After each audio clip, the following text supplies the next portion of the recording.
Hello everyone, I am Jen and welcome to another episode of Monogamish Pod. On this week's episode, I'm giving you some brand new yet sort of not content on the podcast. Everyone knows that I had Leanne Yao on last week talking about the business of polyamorous content creation. And shortly after that, Leanne and I had a conversation for her Happy Polyday series where we talked about polyamory, race, and culture.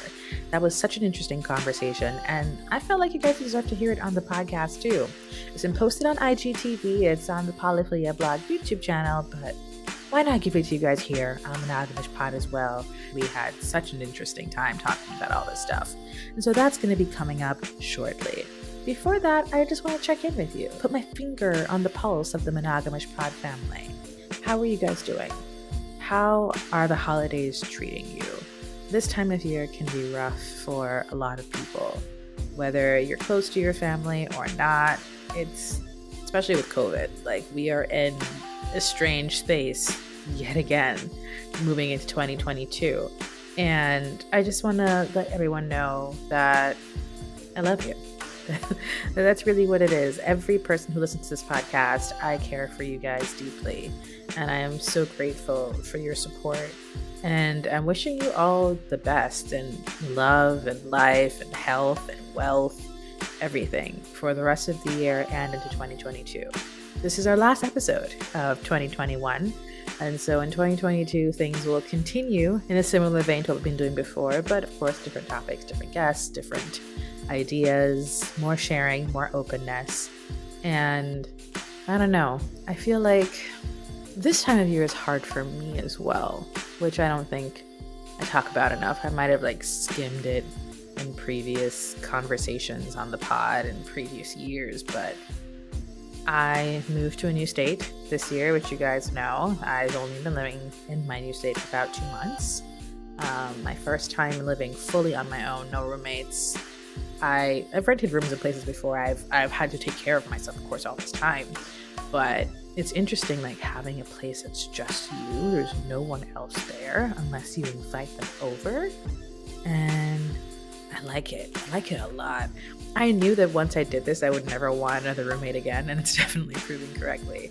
But also, setting up a house with all of your own furniture is kind of weird, considering I only had half a set of furniture, you know what I mean? I had a little dining table, I have a futon, I have my bedroom stuff, but when it comes to general living space areas, I didn't have a lot of shit, because that was usually shared between my former roommates and I. So now it's oh crap, I gotta outfit a place with all these things. And that is expensive as well, by the way. Did you guys know that moving is expensive? And buying furniture for some reason is an astronomical price. I don't like that. I don't like that at all. But that's where I'm at. That's where everything is. I spent Christmas and Thanksgiving alone in my house because I wanted to be alone for the holidays. Again, the first time I've ever been alone on any of those holidays ever in my entire life. Because usually I'm with family, or when I was working out of the country, I was out of the country, so I was at the hotels or I was on the plane. I was never truly alone, but I was here in my house alone, just in the silence with myself, eating the food that I cooked, drinking the wine that I wanted to drink, and it was invigorating. And it led me to think a lot about my relationships and my life and my polyamorous journey, and there's some stuff that I want to talk to you guys about privately, which will be on our Patreon and on our Instagram. Close friends, you guys will see that. But there's a lot going on. And then for Christmas, I did something very strange, which turned into me listening to She Lives in My Lap by Outkast for an hour straight on repeat. And now I want to do an episode about that song where I interview Andre 3000 and ask him some detailed questions, which is not poly related, but here we are. This is what's going through my mind right now. But as we head into 2022, we head into a new year, a new chance to begin again, even though every day is a new chance to begin again. I've been thinking a lot about resolutions for myself, for the podcast, for my relationships, for my career, and I've come to some interesting conclusions. So I will not go into more detail on that, but you know what? Enough about me rambling. Here's the conversation with Leanne, aka Polyphiliablog, about polyamory and race. Let me go. Hello everyone and welcome to day 3 of the Happy Polyday series. Today I am joined by Jen from Monogamish Pod. We're going to be talking about the polyamorous POC experience. Jen, welcome to this series. Like I say this like I'm on a podcast, but I'm really not. This was just like, I'm bored in quarantine. Let's have a chat. So yeah, Jen, tell me a bit more about yourself, introduce yourself, and we'll kind of talk about what you do. And I would also love to hear about your origin story and how you came to practice polyamory. Yeah, of course. Hi, Jen. I'm host of Monogamish Pod, which is, of course, a podcast about non-monogamy and polyamory through a Black Caribbean lens. Huge mouthful just to say I'm Jamaican. I was born and raised in Jamaica and discovered polyamory while in Jamaica. Very awkward situation, by the way. And so now it's just I want to highlight BIPOC experiences in polyamory, because when I was doing my research and a lot of that stuff, it was just very white. Everything was very white, very American. And they're like, okay, but no one's really understanding where I'm coming from here. So my friend Shem and I started this podcast, and now it's just me rambling about my life and other people's lives. Pretty much that's what I do here. But my origin story is that, fun fact, I'm pansexual, but I discovered that I was into women when I was like 6 or 7 years old. So pretty young, not really sure, how to navigate that, because I didn't think people did those sorts of things. Like I knew about lesbians. Everyone knew that. I didn't know that you could like both, but it was my dream as a kid to have a husband and a wife, because it just made the most sense. I was like, why isn't anyone doing this? Y'all are stupid. Lame. Like everyone knows this is where it's at. Like boys are okay and all because they can like find things, but girls are better because we can do stuff. As a 6 or 7 year old, like what is their purpose? Like honestly, what do boys do for you at that age? Run around and make noise and just smell. Like oh my god, they can find things and then they can open jars. Yeah, they weren't doing much. And so my journey into understanding my sexuality, which I finally officially accepted, was a thing when I was like 13. Because of course it's this is not a thing. And then L word happened, and I was like, oh, that lady's bi. Okay, I can do that. I know a word for this now. And so doing that, living my life, still wanting a husband and a wife, because that was the ideal. That was the only way that I thought relationships worked. Either you were cheating on your partner and you had multiple other like outside people. In Jamaica, we call those like, of course, side pieces. Everyone knows that phrase. But you have Joe Grind, which is like a male version of that. He's Joe Grind. Yeah, we have different. Patois is very expressive. Okay. Jim Screechy or a Joe Grind, he's that outside man to your primary romantic relationship. Okay. And it is also very much accepted but not accepted that your partner will cheat on you. And so he'll have a side woman. Oh my god. Or you'll have a quote unquote matey. That's what we call them, mateys. See, very, very interesting. And so there's even a song that was very popular back in the late 90s, I believe, called "I Love My Mate." Like I love my boyfriend's girlfriend, sort of thing. And so it's very interesting how this is like indoctrinated in the culture. Like we're a very Christian society as well. So fornication, horrible. Masturbation, terrible. Harry Potter, of the devil. If your husband has a girlfriend, you should just get over it, because that's what men do. Oh, wow. And this is so specifically only men could do this. Only men could have. Yes. Yeah. If women do this, it is the end of the world, obviously, because, how dare a woman want another man? Don't you know that if she has too many men in her vagina, it will just expand and it will never go back to its normal size?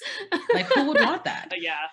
Like it's okay. Yeah, this actually reminds me of culture like back in Hong Kong or like, China, like where I come from. So I think obviously like Hong Kong is a very distinct entity from China, but my parents do spend a significant amount of time in China because of like business stuff. So over the last like 10 years, I've basically spent like almost equal amounts of time in Hong Kong and like in Shanghai, like where my dad works now. And like I know that in China, it's basically like similar in that if you're like a high flying businessman, it's very much expected that you will have a mistress, and usually like someone that you'll lavish quite a lot of gifts on. It's basically going to be like a sugar daddy, sugar baby dynamic type thing. And like the thing about that is like, it's fine if you do it as long as like they're not like publicly recognized, like, and wives will usually look the other way as long as like they are still they still maintain like the hierarchy of being like number one. And like such women, like the kind of mistress, they're called 小三, which is, it means little three or like little third. And so not a normal third, but like a tiny third. Yeah. And so that's like very like socially accepted, and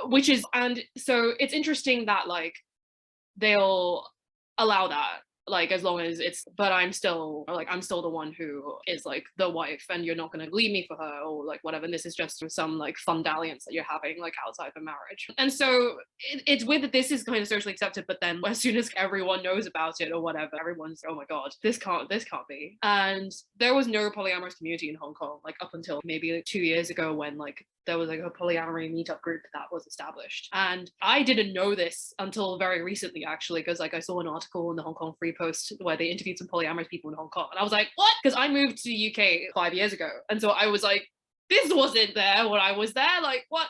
So I was pretty happy about that. I'm super psyched to see what's going on. But yeah, anyway, back to what you were saying. So there's this culture where men are like allowed to cheat and women aren't. And so like how did that kind of influence like your expression of wanting to be polyamorous, and particularly the queerness aspect of it as well? I assume that was also like not socially not accepted. allowed. Yeah. I think that I will start by saying, all of the men that I grew up with who were adults, so uncles, whatever, family friends, whatever, almost all of them had a side girlfriend. And it's one of those like best kept / worst kept secrets sort of situations. Okay. So you could have a situation like, I have a friend, his grandfather, didn't have a lot of money, but his grandfather actually was also dating the neighbor. And so he had kids with the neighbor as well as with his wife. And it was one of those things where it's like, everyone kind of knows, like we kind of know this is happening, but we don't talk about it. We don't talk about the fact that your husband's kids all play together and just think they're friends, and not that they're all related. And then there's this whole idea of jackets. So jackets are, a woman gives a man a jacket when she says a child is his and it is not his. So that is the top fear of women being able to have sex with multiple men. They're going to give me a jacket. They're going to pretend this child is mine when the child is not mine. Not factoring into all the other issues that come into that, which is like, could have been yours. I was also sleeping with you. There's a lot of layers and politics to the situation, I will say. But so I grew up aware of all of those things. If we want to take it super close to home, my grandmother, one of my grandmothers, is not my grandfather's wife. She's his girlfriend.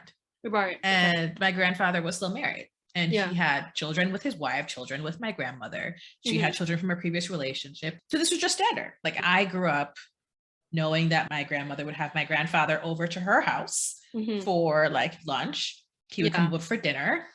He would stay and watch the news. They would go to sleep, and he would not be here in the morning. Like he would leave at 11 p.m. to go home to his wife. That was just normal. Wow. So for me, polyamory just makes more sense than all of that subterfuge.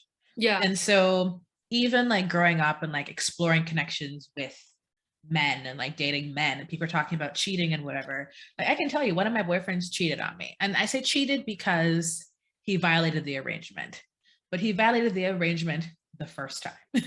Once I knew this was who he was, I had already made peace with that. I was like, okay, I'm good. Wow. You're still my boyfriend. Yeah. But I already know you're sleeping with other people. And the only rule, of course, was to keep up the appearances. Yes, you're sleeping with other people, but I'm the only one who's your girlfriend. Okay. Yeah, that's what you get used to doing. Yeah. And then realizing that, wow, this is fucked up. How come they get to sleep with other people and I don't? That's lame. You're the one with the dream since you were like 6 of having a husband and a wife. You're like, I want to live that dream. Living the dream. And so being bisexual, it was way easier. People are like, oh, guys are like, oh, if you don't sleep with men, it's okay. You can sleep with other women. And I'm like, sign me up, bitch. It's exactly what I wanted. I don't give a shit about other dick. I only need one. Give me my 3 girlfriends, please. Harem me. Thank you very much. But again, of course, being queer is not, at the time, not publicly socially accepted. Yeah. So it was more or less like a lot of the girls either had girlfriends, like secretly, like just best friends. Yeah. Like my sister, she's like, oh, like we play those games still to this day with some people. Yeah. And then others, they were like openly queer. You couldn't hide that. They're, what do they call them? Like gold star lesbians, never been with a man. Yeah. Yeah. Like, and problematic term, like but yeah, well. That is a thing. Yeah. Yeah. That's what they call it. I've heard like in the streets. So it's like that. And so I would have those secret girlfriends who like have boyfriends, but can't tell the boyfriends they're into women. And so they would like flirt with me and talk to me. And there's a running joke in my high school and like early college years that I could turn anyone gensexual. So they may not be into women, but for some reason they're into me. Or they might be lying about being into, but they're into me. And I was the anomaly. I just happened to be so amazing. I am, but I just happen to be so amazing that out of all the women in the world, Lisa Left Eye Lopez, Halle Berry, I am the one that they want. And of course, a lot of men take advantage of that because they're, oh, Jen's hot. Let's have a threesome with Jen. And so that was very much like a huge part of the lifestyle. People are like, oh, but you're bisexual. Like you're into this freaky shit. Like, why don't you just want to have a threesome with me? Like, ew, you're not cute. Yeah, so you were just, wait, how old were you at this point in time? Like, were you in school? Yeah, so when I started exploring sexual connections with people, and let's be very specific, when I started having penis in vagina sex, I was 17. Okay, yeah. I was exploring sex with women before that because it's like, it doesn't count because it's a woman. Yeah. Sure. So there was fingering, there was all that stuff going on a little bit younger than that. But I did not have like sexual intercourse with a man until I was 17. Right. And so after that is when it was kind of like, oh, you know, and it's awkward because my friends at the time were like very religious. And so once I had sex, it was like, oh, scarlet letter. Like all the guys wanted to use me to get experience, not necessarily sex, like to have sex with me, but they were like, oh, Jen's had sex before, so we can just make out and it's fine. Like she doesn't have feelings. She's given herself over to the devil or whatever. Like she's tempting us to do these things by virtue of having a vagina and having used it once with another man. And what was that like?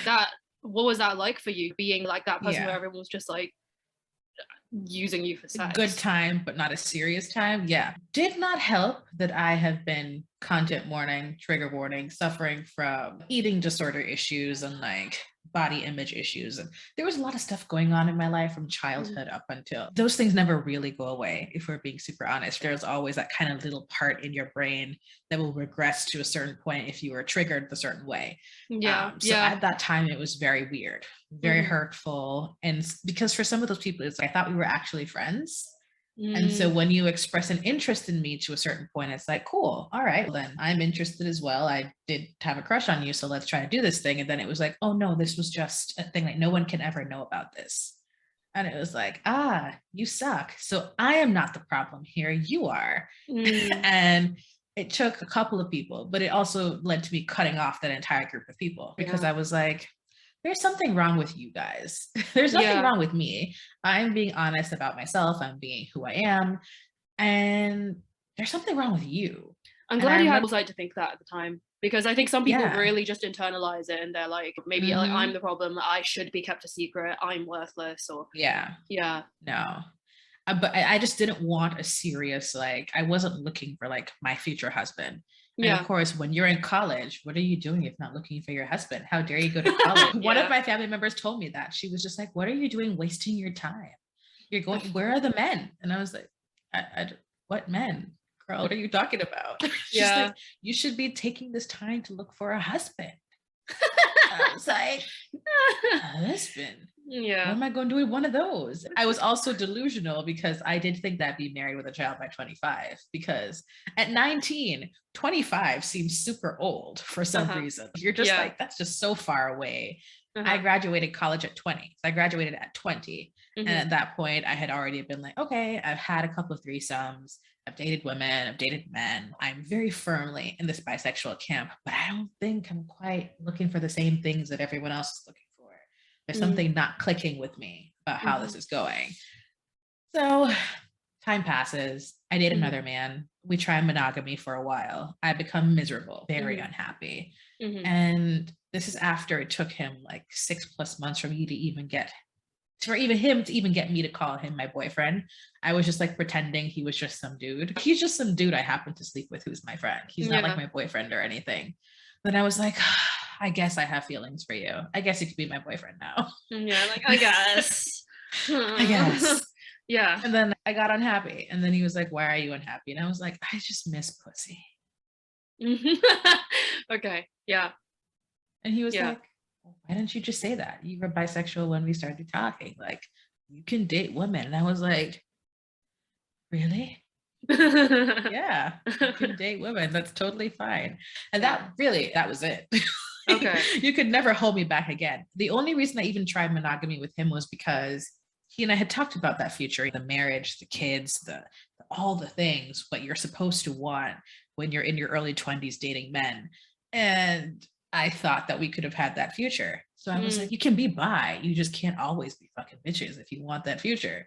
And then he was like, girl, he was like, don't hold that part of yourself back. There are going to be boundaries, of course, like some people that he'd be uncomfortable with me sleeping with. An ex-girlfriend, he's not excited about you sleeping with an ex-girlfriend. That makes sense. I'm not going to leave you for her because I don't leave people. I don't cheat. I don't violate those sorts of things. But that's my one thing, by the way. I don't cheat. I've never cheated on anyone, ever. Because I've seen what cheating does to the relationships around me. I would rather just tell you, I'm feeling this person. Something's happening. Something's whatever. And I will keep you updated. Or I think I want to fuck this person. We need to talk about what that means. Yeah. But I'm not going to go behind your back and do the thing. Yeah. So, yeah, see, this is the thing. Everyone thinks that polyamorous people have a history of cheating. And that is firstly, like, cheating is a much more nuanced issue than like people say it is, right? Like, people really make it very black and white. People like Esther Perel, for instance, have really shone a light on the phenomenon and how it's like way more complicated than it is.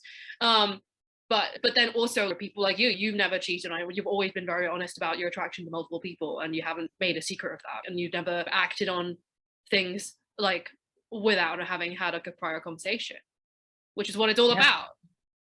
That's the point. So I was doing the polyamory thing before I even had the word for it. Like, it was just, I was already doing it. And so when that partner and I broke up, I was great. Let's just be single for a while. We'll casually date. We'll step more into being polyamorous, because at that point I'm a bisexual person presenting in a monogamous cis-het relationship. So once that was over, it was like, great, I can just be myself. I don't have to live with these expectations. I moved out of Jamaica, so I moved to the US at that point, but I was still dating people in Jamaica because you date what's comfortable to you. Yeah. So I was still engaging. My polycule, part of it was in Jamaica, part of it was in the US. I dated a couple. They were in Jamaica separately and together. It's just, there was a lot of stuff that was going on. And I can say that dating in Jamaica is complicated on the best day. Okay. Just in general, like, due to, I mean, I guess it's the same everywhere, but as an immigrant to the US, I don't have the same experience that a lot of African Americans would potentially have here. Yeah. So it's like, in Jamaica, we have that whole religious aspect to it where, you know, and then the whole anti-gay aspect to it and what that looks like. And then the husbands are supposed to have side girlfriends, but the wives can't have anyone else. And what does that look like? And so you do end up being in the closet in a way. There's not a lot of opportunities to live openly, polyamorously on the island. There are some people who do, but obviously a lot of stigma that comes with that, just like how being LGBTQ plus in Jamaica does come with stigmas as well. We do have, you know, a pride group, we do have a J flag, we do have a lot of great things like that. But it doesn't mean that there is not that stigma that's attached to it. But that mostly comes from religion. That religion yeah. that Britain used to be, we're still technically a colony of Britain, keeping it honest, the Queen's our head of state. Hong Kong, like, same.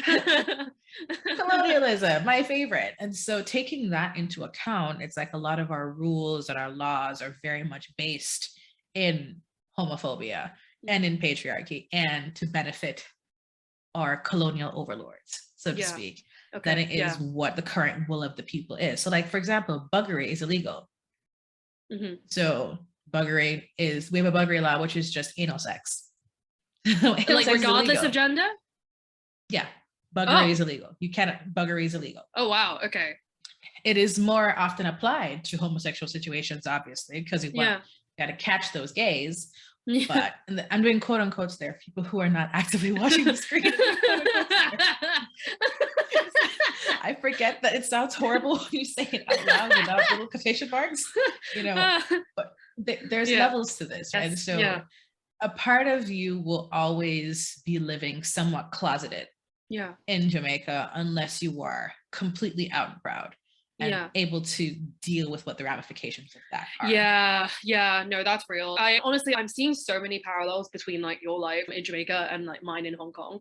Like granted, like I didn't really start exploring my sexuality or even like sex like at all, like until I was in the UK, and I moved to the UK when I was 16 to do my A levels.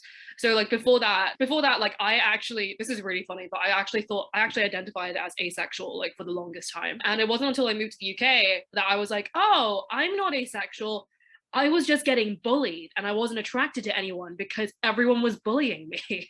And which is fucked. But yeah, so in that way, me like my experiences in school and that kind of thing, and like early sexuality, like are completely different from yours, because I had exploration of that. And so I didn't know I was queer really until I was like 18. I was interested in the LGBTQIA+ community, but I was like, I'm just a really enthusiastic ally. And I wasn't like, I didn't really quite clock like, oh, I am, like until I was like, at uni. But I wanted to touch on what you said about just like you were fine with like your partner sleeping with other people and stuff, like as long as like you were still recognized as like the girlfriend. And this idea of keeping up appearances, as you said, I very much relate to that as well. What I said, everything about like the little third kind of culture like in China, and I think also just generally with other stuff, I think in Asia like people are very much concerned with keeping up appearances and looking like a certain type of way, a certain type of family, a certain type of life, and then they just don't talk about the elephant in the room. Like there's a lot of elephants in the room constantly. I'm not just talking about relationship, I'm talking about just your job, like your personal life, like your mental health, like all that is like brushed under the carpet, and then you're just like, yeah, but we're fine, we're happy, we're wealthy, we're comfortable, and it's like everyone's like having a midlife crisis. So it's so interesting that you've also had that experience. And you also talked about how because you grew up in Jamaica and then moving to the US, like you had like a different experience from African Americans, where for me, I grew up in Hong Kong for most of my life. Like I moved to the UK when I was 16, and I have a vastly different experience from like the Chinese people who had grown up in the UK. And I think like the main difference between me and like the kind of Asians that I came across, and I just mean generally, I don't mean like in the polyamorous community, is that they have a lot more internalized racism than I do, which obviously makes sense because I grew up in a majority Asian country. I always had like my race and my culture validated. I didn't feel insecure about it. I wasn't like bullied like for it.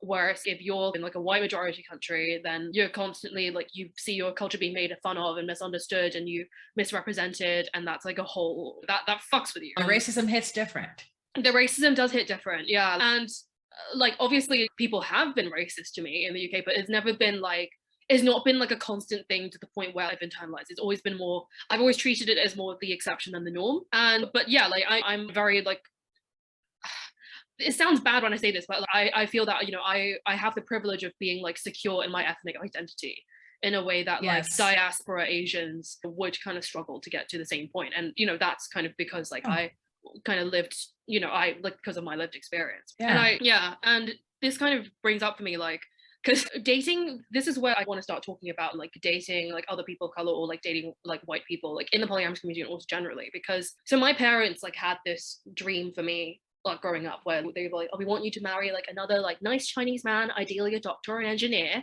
I know that life. Yeah, like, yeah, you know, marrying someone of the same race and they have a high flying job, whatever, and then like have 2.5 kids or whatever, like that whole dream. And you know, so then like when I moved to the UK and I started dating, and like my first boyfriend was white, they were like, but then I broke up with that boyfriend, he cheated on me, and my second boyfriend was Chinese. His parents were actually from Hong Kong, but like he grew up in the UK, and like his parents had a fish and chip shop in North London. Honestly, that was a really weird experience for me, because the internalized racism that I mentioned, I'm pretty sure like my boyfriend at the time, like he was like the only Asian kid like in his entire kind of like neighborhood like back then. And I think that fucked with him in a way that meant that honestly, like I can confidently say he was more racist to me than all of my white boyfriends combined, because of like this internalized hatred that he had of himself, his own race, and that kind of thing. He said things to me like, "You're so civilized for a Chinese girl." Being Chinese, and that stuff like that ran like so deep. And then he'd always make like I don't know how long I tolerated this for. We were only together for a year and a half, but like he, you know, you said only a year and a half, only. Only. Okay, that stuff came out in the last like 4 months, I would say, but still, but like he would make weird remarks about like my parents and China in general. And then it was such a cognitive dissonance, because I was like, yeah, we're Chinese, we get each other. We speak in Chinese to each other at school to like, just to piss off the white kids because they don't understand what we're saying. We're speaking the secret code. We get each other. And then he says stuff like this. And so it was such a weird experience. And my parents picked up on this as well. Like my parents were like we thought like he was cool because he's Chinese. We were so happy to welcome him into the fold, but he's like weirdly racist towards us. And so I was like, yeah. And so after I ended that relationship, my mom was like, you know what? Like, date whatever race you want, because my mom was like, I thought you'd get along with British born Chinese people, but she was like, I completely did not consider there was like this element of internalized racism. You have very fundamentally different life experiences in that way. And so yeah, so since then, like I've dated, you know, a mix of like races, right? But like my mom hasn't cared about it as much and not held on to the you must date another Asian person. But yeah, I'm curious to hear what you and your family origin had to say about dating white people versus dating like people of your own race, or dating other races even. Yeah, my mom doesn't care. She's just kind of, girl, if you're happy, like whatever. She had to deal with a child who had a lot of like emotional issues and also happened to be bisexual and also happened to be polyamorous. Like there's enough on her plate to sort out like mentally with me. She's okay. Like I think I came out to her as polyamorous last. So she figured out all the other stuff like about my trauma, needing therapy, all those other things came out first. Yeah. And then it was like, oh, by the way, you know that person that you think who was my best friend? No, we were fucking. I was bi. And I only told her that because I was dating one of her coworkers. Unintentionally. I was dating, I knew this person separately, and I didn't realize they were coworkers until after I introduced my mom to the person. Right. Because they had more than one job. Why would I keep track of that? I was like 18, 19. Like, why would I keep track of things like that? I don't know. And so coming out to her as polyamorous was a more recent thing. It wasn't a secret.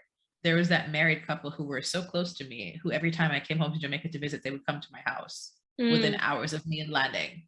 And we'd be locked in my room for hours. And so it just came out. I was like, that I'm dating both of them. Oh. Like, I thought you were just, I suspected something was going on between you and her. And I was wondering if he knew about it, but this makes sense. Right. This makes more sense than what I was thinking. Yeah. And I was like, yeah, great. Cheers. Go us. But so she's never cared about the ethnicity of anyone that I've dated, like no racial issues, whatever. My dad has an idea about what he wants from my life. It involves being married to a rich white man. And it also involves the rich white man financially supporting my entire family on my father's side. Oh, wow. So it's not so much the fact that the guy is white, more than it is that he has money. I think if I found a rich Asian man, he would be just as okay with it. I think he wants me to have a rich white man because he thinks white men are stupid. I think that's really what it is. I think he thinks it would be so much easier to finesse a white man to take care of my entire family because they're not that smart, as opposed to it being a genuine color issue. Because it's like a white worshipping issue. Yeah, like, no, this was more of a, they're stupid and they have money. We should take their money. but the only way we're going to get it is if you marry him. Okay. Yeah. So that makes sense, I guess. I see that in places like Asia as well, like where it's like find like a white dude and then just take his money. But like I have standards, so it's a bit awkward, right? When you have standards and you're trying to finesse some random, supposedly stupid white man out of his money, it gets a bit weird. Not that's ever been my goal, but it just sounds like a lot of work to me, Dad. I have to pretend to like this dude.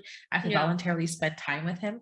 I have a good friend who I love. I hate the sound of his voice. I love him as a person, but I can't talk to him on the phone. And if I have to sit down in front of him and have him speak to me, I want to leave. And it's not because I don't care about him. He's my genuine friend, but his voice. So if I don't want to be around someone that I actually care about, then how am I supposed to be around a stranger? It would just be work. Yeah. Money is not enough. Yeah. Like he would have to compensate me severely for this time. So it's never really been an issue. I've dated mostly Black people. I'll be honest about that. I've dated mostly Black people, mostly Jamaicans, but that's also just because of cultural issues. Okay. And let me expand on this as nicely as possible. Okay. So when I moved to the US, there were a lot of little digs made to me by African Americans about how obviously I have to escape the horrible lifestyle that I live in the islands. And that's why I came to the US, which is not even remotely truth as to why I came, but it's those little things that they constantly make you feel like you're inferior to them just because you came to the US. I'm like, they're going to kill both of us the same. Like, they're not going to stop me and be like, oh, sorry, you're not an American Black, you're like a Jamaican Black. Sorry, you can get a pass from the racism. Like, they're not going to do that. Like, they see you the same. They see the color of my skin is the same. And so it's like those constant little digs like that, those little comments, those little nonstop. And there are obviously a lot of people I don't have those issues with, but then there are some people where it's like, and it's usually coming from the men, obviously. Like they have this idea that they're saving me. And I don't know if it's the 90-day fiance of it all, where they just assume that I'm like, dude, you don't even have enough money to maintain me. I don't have enough money to maintain me. Like I have champagne taste on a sparkling water budget. Like you're trying to feed me McDonald's. We are not the same right now. So there's a lot of awkwardness around that. And then I have been on 2 dates with white men. I have a hard no against white women, but that's just based on a lot of political things. Okay. I've tried with white men, and one of them was going really well. But at the time I was an international flight attendant, he hated my job. And so he was like, yeah, I can't do this whole thing where you're gone for 8 days at a time. Okay. I was like, 8 days is not that long. But again, I've been doing this job for several years. So my idea of like time and like how I schedule my time was very different. Like he was the kind of person who was like, if you're not in my face all the time, I can't do this. Oh, wow. And I'm the kind of person where, listen, I would rather you leave me alone. If we live in the same house, we need to have separate bedrooms and separate bathrooms. Like I need to be able to avoid you if I so desire. You want your own kind of personal space. Exactly. And so that also helped me to narrow down how I view my romantic relationships, because polyamory is more than just about sex. It's more than just about the romantic side of things, about how I'm going to structure the people that I care about, my intimate relationships. Not all of them have to be sexual. Some of them can just be what they are. And it helped me realize a lot about what I don't want.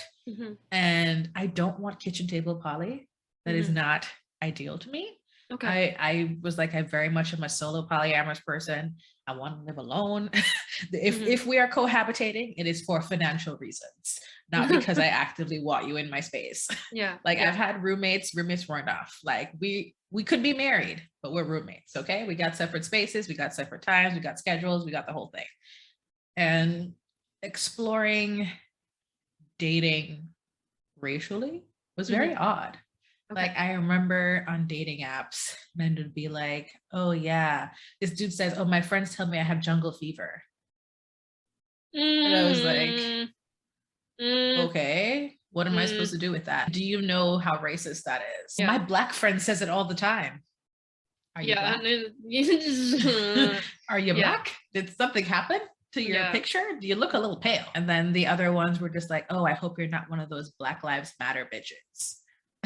Oh my God. And it's like, I lived in Florida. Very white men holding large fishes, blue lives matter. Oh God. And Okay. all lives matter. So I had a mixed bag. So I had some great, that one dude, if he could have handled my 5-minute schedule, it could have worked out a bit longer. He was also a redhead. I have a weakness for redheads. So that might have been what it was. I've had sex with white men. I've engaged with them in different ways. I have white friends. Like I have intimate friendships with white people. But there's always this like thing that happens when you're around large groups of them. And there you can see how they treat you. Things just start looking differently. I went out with one of my good friends. She's white, blonde, beautiful woman.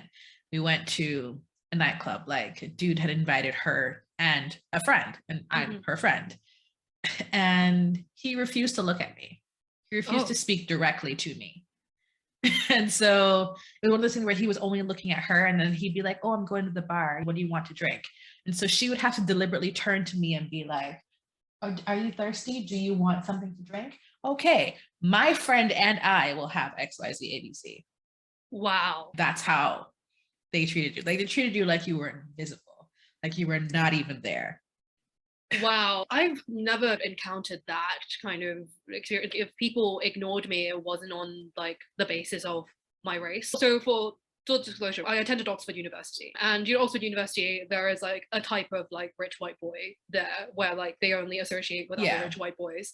Or rather, it's not so much about race, it's more about like wealth at that point. If you're in the aristocracy in the UK, like you're probably white. And like I've had experiences where someone would ignore me until they that someone else told them that I went to a certain private school, and then they'd be like, oh, and they suddenly like take interest in me because I went to the right school. But I've never, what you described, that's horrible, that's dehumanizing. But yeah, so you talked about mostly dating like other kind of Caribbeans and that kind of thing. And I confess, I don't know a huge amount about this, but based on kind of what conversations I've had with other like Black polyamorous people, so such as Evita Sawyers or Marjani Lane, like what do you think of people in the Black polyamorous community who like have this boundary where like they won't date someone who has a white partner? So like they won't tolerate any like white people like in the polycule, like particularly the practice kitchen table poly. What do you think about that? That's their personal choice, right? As long as they're not infringing that choice on someone else. If they say to this person, hey, I'm not cool having white people in the polycule. If you have a white partner, I'm going to peace out. I'm not asking you to change your situation. I'm letting you know my boundary. I'm going to remove myself from that situation. If they're doing it in a way like that, where they're making the decision for themselves to remove themselves because they don't want to have to deal with that, that's fine. We can talk about all of the horrors that have happened, like that casual story I told you. That's just casual everyday racism. That's not accounting in the family members who have told one of my good friends, she's married to a white man in Europe, and they called her a Negro. And they make these the comments, and they're like, oh, isn't it like a bad thing to call you like, she's like, Black? I am Black. And so there's a lot of racism that comes even unintentionally in these situations. Like they may not think they're doing the thing, but they are doing the thing because white is the default, especially in the US. So I can understand people not wanting to have white people in the polycule. If it was kitchen table, I probably wouldn't do it either. Not that I want kitchen table period, but if that was the thing, like this person has to be heavily vetted by me. There is no way that I would be comfortable having a white person that close to me without having done a full vet on them, if that's the kind of relationship you want us to have. And that means I got to know, who am I going to be around with them? Not just them personally, but their family, their friends. Because if we're doing kitchen table, that means that there are all these people that they're connected to that are going to be a part of my life. So I would need to know a lot of things like that before I'm comfortable with that. If I have done the vetting and I've decided it's okay, I'm comfortable with this, that's fine. It's not a judgment on my partner or their partner. It's something that I have to live with. Like I have to be okay with this. And I think the burden always seems to be on the Black woman to get along. You rarely ever hear Black men saying they don't want white people in the polycule. It's because the Black men don't experience racism the same way as white women do in these polyamorous situations. And this is a very general statement. This is not this particular Black person does this. I have tended to notice that the majority of people who gravitate towards whiteness in a certain way are Black men. They tend to have a lot of white female partners. They tend to take this proximity to whiteness to elevate their status in certain situations, because of course in business, like let's talk about that, like in the American society, proximity to whiteness is king. Like you are an acceptable quote unquote, you're an quote unquote acceptable Black if you have a white partner. Like a lot of white women, even on social media, actually this week I've been getting some racist abuse on one of my other pages, and they're like, that's why all of your Black men keep running to us white girls, because of you raggedy, you know, you people are like this. Like, yeah, this is the kind of comments that we get on our posts. So for me, anyone who's uncomfortable interacting with whiteness in that way, especially romantically, if you don't have to, I get it. Because the onus is always on the Black woman to get along, and it's never on the white man, on the Black man to fully vet his white partner to make sure they're safe to be around other people.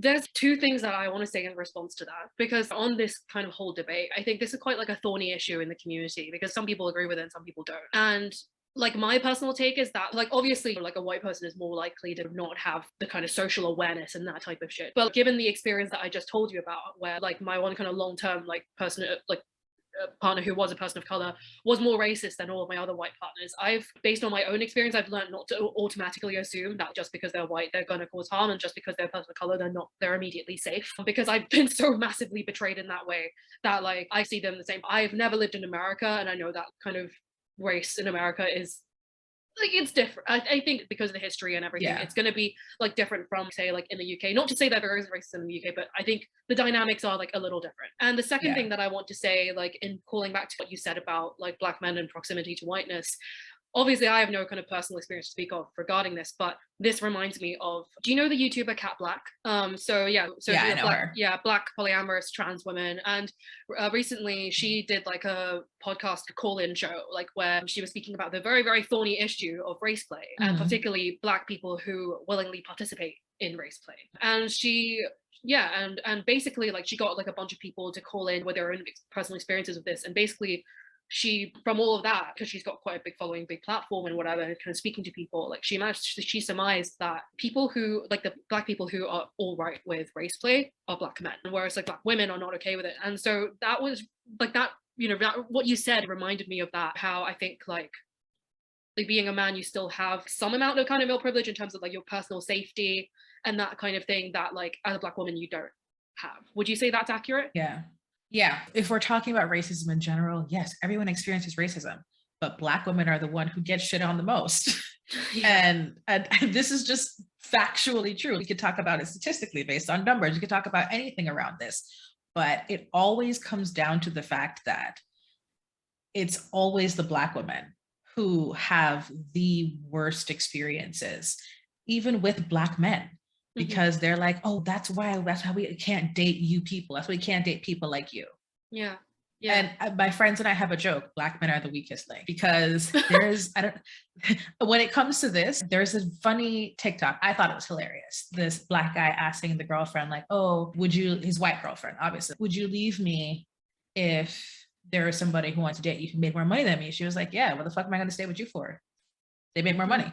Like, why would I stay with you? And he was like, could not believe she's saying that. She's like, are you dumb? Like, you don't, someone who paid for my nails, someone to do whatever. You're not doing that shit for me now. Why would I not go somewhere where it's better? And he is aghast, because for him, he feels like his existence should be enough to keep her maintained. And if it was a Black woman who said that, he would have had a very different response. And I have seen very different responses, because you find that Black women are the ones who are usually called gold diggers for wanting to date people of equal financial stature, or like even slightly more elevated financial stature. It's, all you bitches want to do is just do whatever. This is the kind of conversation that gets had. So when you're like, oh, how much money is acceptable to spend on a date? Like, listen, just say you don't have money and go. Like, no woman is going to be messaging you and being like, oh, I think that we should spend $600 on this date because XYZ ABC. We're not doing that. That's not what we do. But there's this expectation that if a Black woman wants different or better, that she's too big for her britches, that she doesn't understand her place. Then I think there's also something else that I just remembered is, I can't remember where I heard this from now, but I heard on a podcast somewhere where someone like talked about like the relationship between like race and gender and like the intersections of that.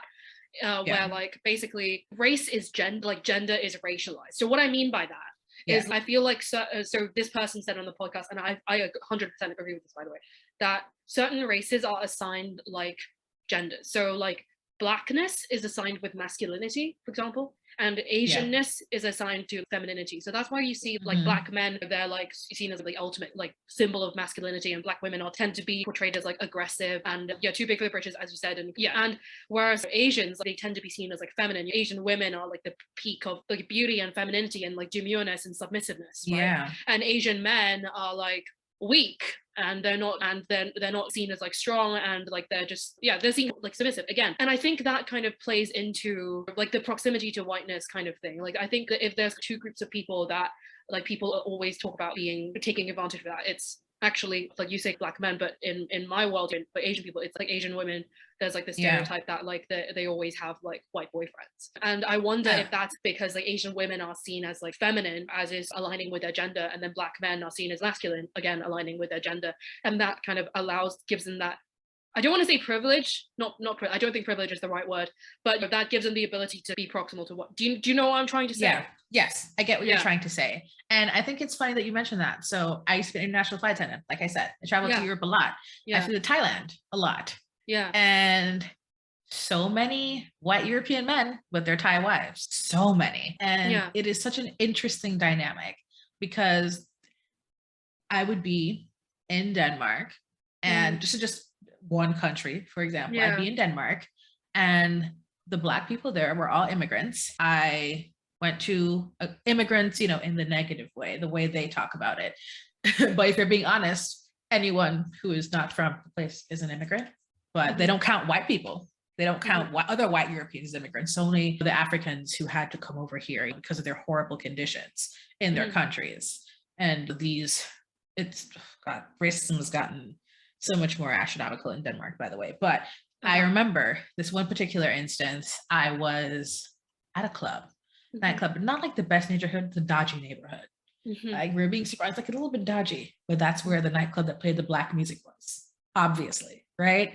So inside, I know African immigrants, white men, and very few like white women. Like, it's very much that. And there's this one white guy, he's like all over me. He's like drunk. He's, oh yeah, I love your skin. It's so beautiful. It's very gross. When people, why don't they know it's gross? I don't understand. Very gross. Oh, I love your skin. Like your complexion is just really drawing to me. I'd love for you to come home with me. And I was like, but what about your wife? He was like, oh, she's asleep. She'll never know. He wants to take me to the house that his wife and child live in to have sex with me in his basement. What? And I was like, sir, do you not? Oh my gosh. And then I'm leaving the club, and these drunk men are also calling to me and asking me like how much I charge, because the only Black women out in the neighborhood right now are the prostitutes. Oh, wow. That's fucked. That's fucked. So there's just stuff going on. There's a lot of layers to this, right? Yeah. Especially like that happened to me when I was in Barcelona too. My friend was like, listen, we're going out. Be careful when you walk in certain neighborhoods, because they're going to think you're a prostitute because the Black women are the prostitutes here. Don't forget that. Oh, so Jesus. if your dress is too short, they're going to like try to make a pass at you. Just be careful. Oh, wow. That is wild. Yeah, there's a lot of layers that come to but of course, like when you go to Asia, for example, like when you go to Thailand, when you go to whatever, they assume that these Thai women are also for sale sexually, because that is, the Thai lady boy situation. And then like in certain parts of there's this assumption that if you find an Asian woman, that she must be down for sex. She must be able to prostitute herself for you. Because that's what they do. That's what they do, quote unquote. Yeah. And so it's very interesting. And then I think a part of what makes dating as a Black woman very interesting is the racism from other people of color. So in Jamaica, we have a lot of Chinese. We have Chinese people, Indian people, like from India. This is very much part of our culture. Our motto is out of many, one people. right? That's very standard. Yeah. We had indigenous people who were in Jamaica before, the white people who came, they brought slaves, Black people, and then they brought over Indian and Chinese people as indentured servants. And I do have Indian in my family, and my mother's mother is Indian, but my mother's mother, you know how it is. My great grandmother on my mother's side was Indian, and her parents disowned her because she married a Black man. Wow. She married a Black Methodist minister. Yeah. And I remember another person in our family circle telling me to make sure that I married. This is very standard in Jamaica to bleach your skin. They want you to appear lighter, and people tell their daughters to like marry lighter because you want to have the nice hair. Yeah, no, have pretty hair. In Asia as well, growing up, my mom would tell me like, if I was playing in the sun, my mom would like, get out of the sun, otherwise you'll be dark and ugly. Yeah. And so like, why would darker mean ugly? Yeah, especially because you're like, when you come to the US and you realize everyone is tanning. Yeah. You're like, you're telling me that I'm hideous for being Black. I genuinely think this is like to be Black.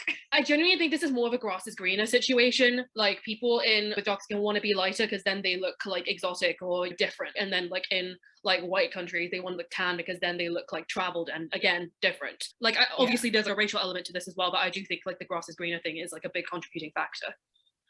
Yeah, we can see how it happens. And I have my friend, God bless him, like I said, his grandmother, very Indian lady, she hates me because I'm Black, and she thought that I was sleeping with her grandson. Like we can't, because we can't mix. We can't mix like that.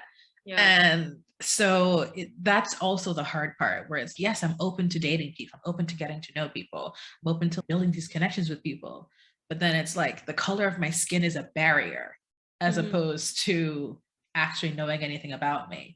So I've gotten to the point, like on dating apps, where I just list out all the things I won't tolerate first. It's, if you're a Trump supporter, don't talk to me. I don't want to hear it. Yeah. I don't care if you only voted for him one time, don't even bother. It's not worth it. Just don't. If you identify as a conservative, don't talk to me. I don't want to hear it. Just don't bother. It means that we're not aligned politically or morally. I don't want to go into it. So I've just started listing all the things I don't want to tolerate. And it weeds out a lot of people. You'd be surprised. If you are anti-trans rights, if you don't believe that trans women are women, don't even bother. Don't try to debate this with me. You will lose because I will just block you. It'll be a waste of your own time. I'm not debating people's right to exist with you. Yeah. And it's interesting because then you tend to be left with, in certain areas, a lot of white liberal folk, because a lot of the Black people are like moderate or conservative or whatever.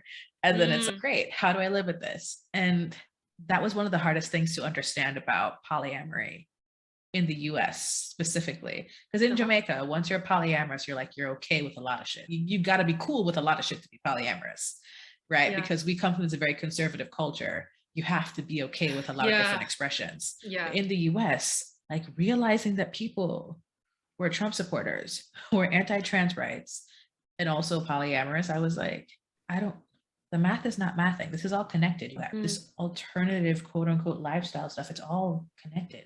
Yeah. All of this together. Yeah. Yeah. You're just gonna. Yeah. Oh. So that was hard. It's weird because you and I, like, we're both in like the polyamorous creators chat, and we like you were there when we were dissecting that about where this like right-wing person was talking about polyamory and trying to sell polyamory, like talk about the virtues of polyamory and benefits of polyamory to a mostly right-wing audience, and we were just losing our minds over this fucking article because of the way it described it was wild. And it's like, how can you take some things and not others and not understand the so it's like we're in it's an accordion. It's not a circle, it's an accordion. So all of this is attached to it. You guys know that. It's just like a slinky, where you think a slinky is one thing, but it's all these layers to the thing. It's just like that. So you can't take the parts that you want to take and leave the rest. Yeah. And that applies to a lot of different things, right? It's not just about polyamory, about race, about whatever. Like if we want to talk abolition, for example, you can't decide that you're pro-abolition, but you still want people to be locked in prison. But the two thoughts don't go together. Yeah. So I think a lot of it is also like people not being able to find descriptors that work for them. best. And I think we can talk about why there are too many labels in non-monogamy and polyamory and queerness and all these things. Like there's a lot of labels, a lot of different words people don't understand, especially just getting into this. Like in Jamaica, it's gay, straight, bisexual, trans. And so coming to the US where I learned about pansexual, polysexual, omnisexual, all that stuff, I was like, wait, what? Yeah. But that was just a cultural thing. But that's just one thing I wanted to bring up as well. Like be patient with people of color who are immigrants who don't have the same access to verbiage and acknowledging these terms as you do. Because I think that's not easy for us either. That's real. Yeah. Like the vast majority of my polycule are actually from university. Like they're all internationals. So one person's from Poland, another's from Austria, another like from Australia. And like they have like kind of different cultures and verbiage and that kind of thing as well. So I think we're going to have to wrap this up. Stay tuned, subscribe to the Monogamish pod. Yeah, Jen, you're doing fantastic work for the polygamy community. So happy to have you on here. Thank you everyone for watching. Yes. See you. Bye, okay, guys. See ya. Bye. What'd you think about that, guys? Was it great or was it great? I know. It was fabulous. What can I say? So, of course, thanks again to Leanne. This is the second time I'm collaborating with her in this kind of space. First time on Monogamish, now for her Happy Polyday series. I'm so happy to do it. These conversations definitely need to be had. And I will be having more of these conversations going forward, for sure. This is not a one-off thing. Not that it ever has been, but y'all know what I mean. So now that I've gotten that out of the way, I rambled and talked your ear off at the beginning of the episode about me and my shit. Let's talk about the podcast. We're still maintaining the every other week schedule for podcast release episodes, just so you know, that's still happening. Still working on doing video components for these episodes as well and posting all the old episodes on YouTube. Also working on getting transcripts, which is a lot, while managing the social media and putting out whatever other content I desire. I'm doing a lot. I'm doing a lot right now. That's annoying. But you know what? Thank you so much for your support. I appreciate it. Of course, if you want bonus content from me where I dive even deeper into conversations about my life and other topics that I may casually mention on the show, you can join the Patreon for as low as $3 a month. And yeah, you get access to our Instagram close friends list and some blog posts where I go into details about stuff, and the higher tiers get a different kind of content, if you know what I mean, including bonus episodes, Patreon specific merch like shirts, stickers, etc. So if you want to support Monogamish Pod and help me keep all these plates spinning, you can head on over to patreon.com/monogamishpod. It's an 18+ platform. You have to type it in that way. And support today, like I said, for as low as $3 a month. So thank you so much for that. If you want to have like a different kind of recurring donation where you don't want anything from me, you just want to give me money, you can go to our Anchor page, anchor.fm/monogamishpod, and click the support button. And it gives you the option to donate as low as 99 cents, which I think is actually kind of dope. So there is that option as well. If you want to just only get something tangible in your hands to support the podcast, you can go to our Threadless shop, monogamishpod.threadless.com. You can get books, bags, shirts, pillows, stickers, magnets, masks. Like the list kind of goes on. Hoodies as well. It's hoodie season. Hoodies and sweatshirts are on there.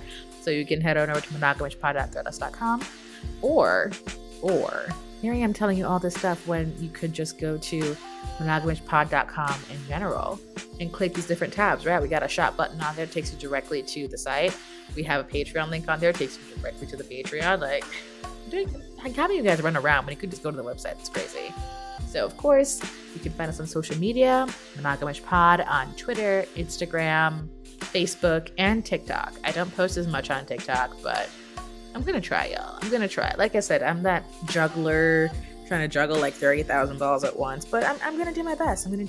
And whatever I post on TikTok usually also ends up on Instagram, by the way, and like reels if it's short form content. So there's that. You can also support us on your favorite podcatcher app. Like follow us. That'd be nice. There's Pocket Casts, Overcast, Podbean, Podbay, Stitcher, Apple Podcasts, Google Podcasts, Spotify, wherever you get your podcasts, be sure to follow us on there. And if you listen to us on Apple Podcasts or on Spotify, you have the option to rate the podcast. I would appreciate 5-star ratings, but if that's not how you feel, that's fine. I'll take what I can get, you know. I might cry a little bit on the inside, but that's totally fine. And if you're on Apple Podcasts, you can also write a review about the pod, which I read all of them and I greatly appreciate it. If you want to contact just Jen, nothing monogamish related, you want to talk about other weird things in life, you can message me at Have You Met Jen on Twitter and Instagram. Those are the best places to find me. I'm always doing something over there. So that's pretty much where you can find like the big things about the pod. Detailed show notes about this episode, of course, will be available on the website, monogamishpod.com. You can go to YouTube to watch the videos from this season, as in I'm slowly uploading from seasons 1 and 2, but there's no like actual video. It's just, you know, our logo and audio. So for season 3, we definitely have videos. You get to see all the video interviews or just my face if I'm talking to you, except for this one, because for intros and outros, it's kind of weird just like showing you my face when I'm recording like in my pajamas or in my robe. I don't know. But yeah, that's where we are. That's where we're at. Thank you so much for supporting the pod. I really appreciate it. Wishing you all the best for 2022. Once again, I'm Jen, and this is Monogamish Pod. Have a happy new year, y'all. Bye.